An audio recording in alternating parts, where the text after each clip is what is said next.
What I would really like facilities to understand is we are there only to help. We are there to support. We are there to teach. We are there to be there for you. IPCWell is an infection prevention and control consulting firm, and we specialize in helping underserved and under-resourced healthcare settings. We are dedicated to providing infection prevention practices so that we can reduce the risk of harm and death due to infections within healthcare settings. When we come on site to conduct an infection prevention and control visit, we are there to evaluate the current practices that are occurring. For hand hygiene, the bigger items I definitely look for as I'm walking through the facility: do we have hand sanitizer dispensers inside of the patient's rooms, outside of the patient rooms? Are they in both areas? And then other high points, if we have treatment carts, is there hand sanitizer? Because usually they're going through and doing treatments. Our nurses' medication carts, do they have some form of hand hygiene available? And then outside of that, for like your housekeeping carts, do they have hand sanitizer available?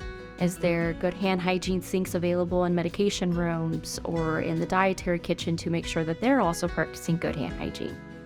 What I'm looking for in transmission-based precautions is the fact that they have the signage in place. You have a fully stocked PPE bin with everything that they need. That's something we find very often, that the gowns aren't there. They're not there and I'm not going to use them. We want to make sure they've done hand hygiene before donning all the PPE. We want to make sure that the signage is in place that's proper to indicate why they're on that and what PPE is required to enter that room.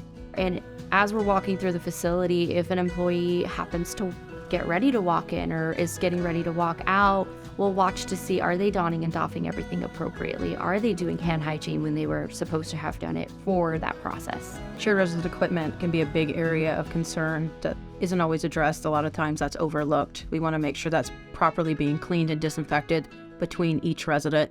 Best is before and after each contact, so you know that's done. Having a bag on there that holds the cleaner and the gloves is a great idea to make it easy accessible. That cleaner can then be put away at the end of the task to where it's not within the resident's access.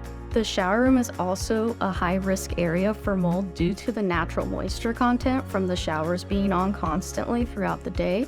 It is also an area that's highly ignored as well, which is why you don't see the care that should be put into that shower room, and no one wants to take a shower in a dirty room. So when we enter a laundry room, the biggest thing we look for is there a clear separation between the soiled linen room and the clean area where the laundry is folded and processed and then taken back out onto the floor.